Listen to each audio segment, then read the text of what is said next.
The fallout from Nico Iamaleava's transfer to UCLA spreads across all four time zones. The Lakers have no major changes planned in advance of Game 2, and with Blake Snell, the mind is willing, but the pitching shoulder is like, hell nah. Good morning. I'm James. This is your daily dose of sports and snark for the greatest sports city in the world, Los Angeles. This is the Faithful Angelenos Morning Report. It is April 22nd, 2025. We lost some of our equipment, which kind of sucks, but we're going to make do with what we have, because after all, it's glorious to talk about LA. Do you like being in the know about LA sports? Well, if you do, please click the like button. Please click the subscribe button. There's a notification bell. Hit that. It'll let you know when we drop new content. Sharing is caring. Let people know we exist. And by all means, comment. Now, before we go through the news and notes, a quick look at the scoreboard. Clippers 105, Denver 102. This is in Game 2 of the first round of the NBA playoffs. Kawhi Leonard scored 39 points to tie the series 1-1. The series will shift over to LA. Game 3 is on Thursday. The Kings just scored at will on Edmonton. Now, don't get me wrong. Edmonton scored at will on them. But the Kings win 6-5. Philip Deneau scores twice, including the game winner with less than a minute to go. LA leads the series 1-0. Game 2 is still in LA. That is on Wednesday. Also, Mini Scrotum is at the Lakers tonight in Game 2 of their series at 7 o'clock. The Timberwolves lead the series 1-0. And the Dodgers are going to play at the Chicago Cubs at 4:40. What do you say we get to the news? It's a cold-blooded world out there. You don't need me to tell you that.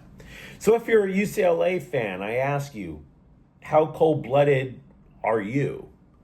In the sense that, considering Nico Iamaleava is coming from Tennessee, have you forgotten Ethan Garbers even existed? Right?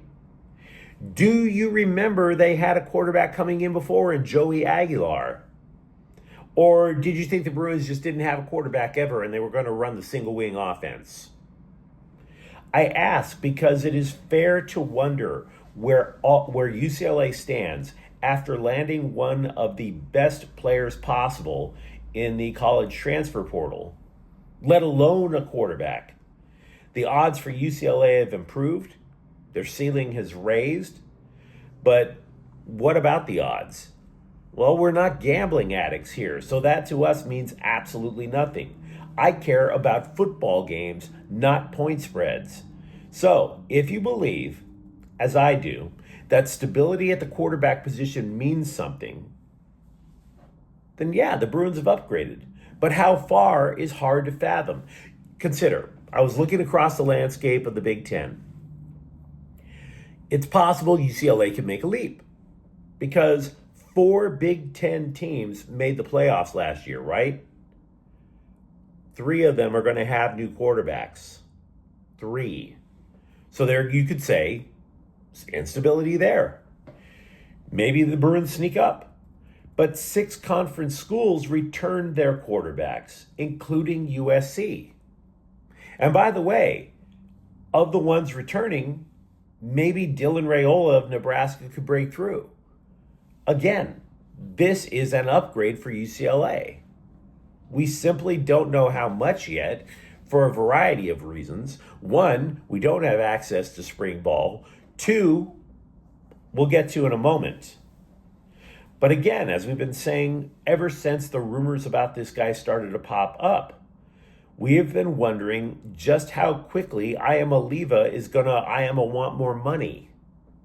There is a report that I do not believe. I don't believe this report, but I'm going to share it with you anyway. From something called Front Office Sports. And that report is Iamaleava took a pay cut. That his salary dropped from $2.4 million to $1.5. And then, of course, you add to the fact that there's no state income tax over in Tennessee, whereas Gavin Newsom has his hands so deep in your pockets, you'd think you'd at least get the reach around. Moreover, one thing that Iamaleava wanted, he got. his brother on the team. Madden Iamaleava entered the transfer portal from Arkansas. He's coming too. Because after all, why not have two entitled quarterbacks on your roster instead of just one? Just double it up. Why not? The risks are there. They absolutely are. Because assuming Madden Iamaleava doesn't want to play for UCLA, they tried to recruit him when he was in high school. He committed, and then he left for Arkansas. Why is he coming to UCLA now if it's not because there's some sort of weird backdoor deal that we don't know about yet? It's going to be it's going to be high risk, high reward.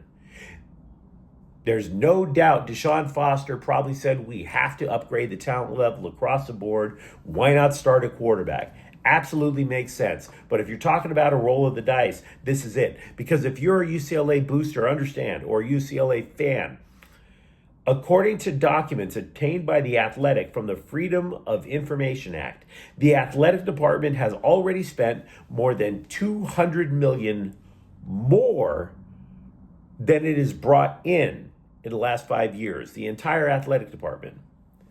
And you may have heard about a settlement in the House of Representatives that would create some sort of a pseudo salary cap for athletic departments, not just in football, but the whole shebang.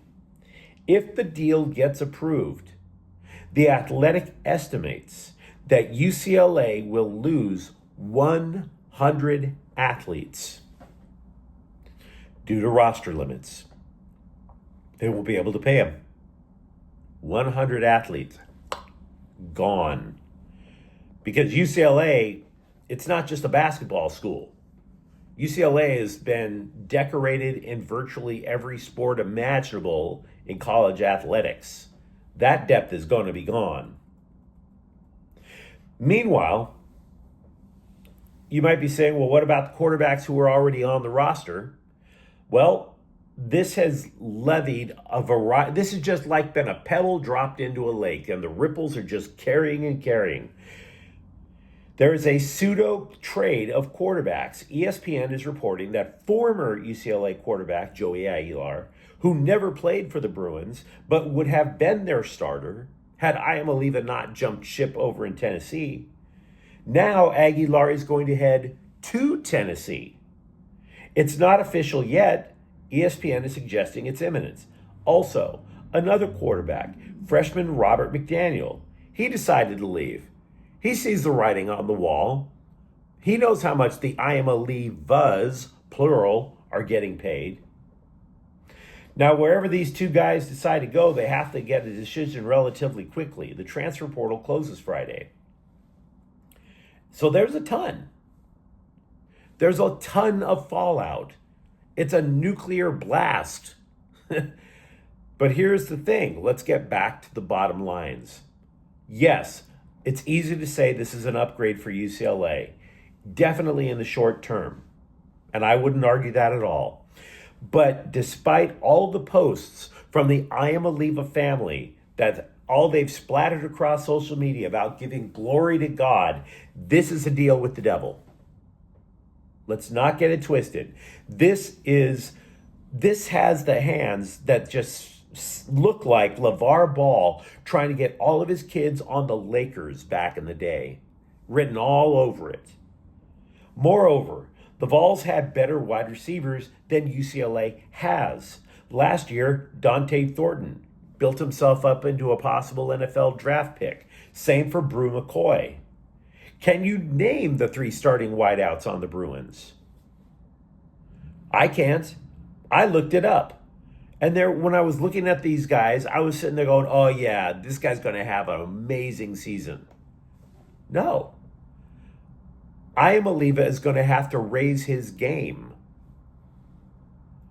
So there's a lot to talk about if you're a UCLA fan. Let me know what you think, of course, in the comments thread. We've been talking about how the Lakers will not be making wholesale changes after they got mollywopped in Game 1. They're all saying the same thing. It's a question of effort and focus. The efforting, the focusing. All the efforts, all the focuses. So I will say to their credit, at least some of the players are taking accountability. They're not saying, oh, we this, we that. They're like, no, I did this. Austin Reeves told the Scribes, quote, I played poopy. Now understand, he didn't say poopy. There's a synonym. For what it's worth, Reeves promised to wipe before tonight's game. Quote, I wasn't myself. To what the reason was, I don't know. I just got to go out there and be myself, play my game, and have fun doing it, unquote. There were other quotes along those lines from LeBron and J.J. Redick. Reeves, Redick, other players said they were surprised by how physical the Timberwolves were. So in other words, it's going to be, there should be some bruising tonight. And if that's your level of basketball that you like to watch, enjoy.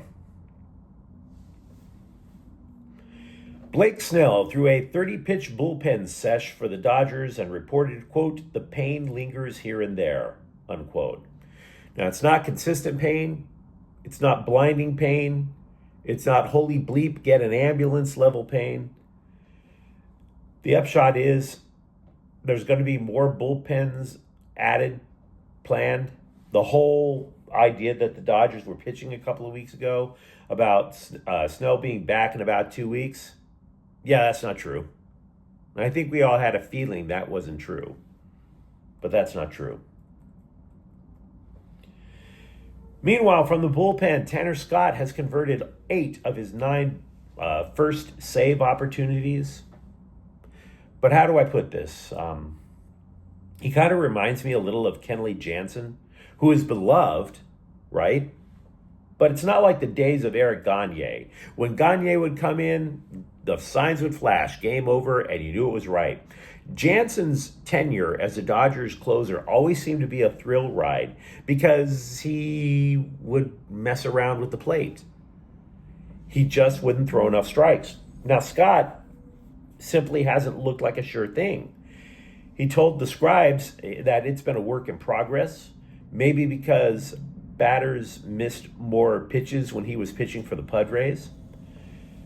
Quote, I'll take outs however I can get it. Swing and miss. Soft contact, I'll take outs, unquote.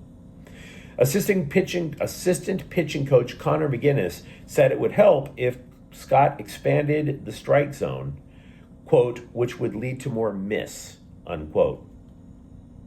But you let me know what you think in the comments thread. Talk to me about Nico Iamaleava and all the fallout that came from his decision. For that matter, are you feeling confident about the Lakers in Game 2, that somebody's going to remember to bring the brass knuckles? And if you enjoyed the content, don't forget to subscribe to Faithful Angelenos. We're talking LA sports every single day here. Thank you for watching. I'm James. We'll be back tomorrow. Faithful Angelenos is a Kian Cortell Queso production. Take care.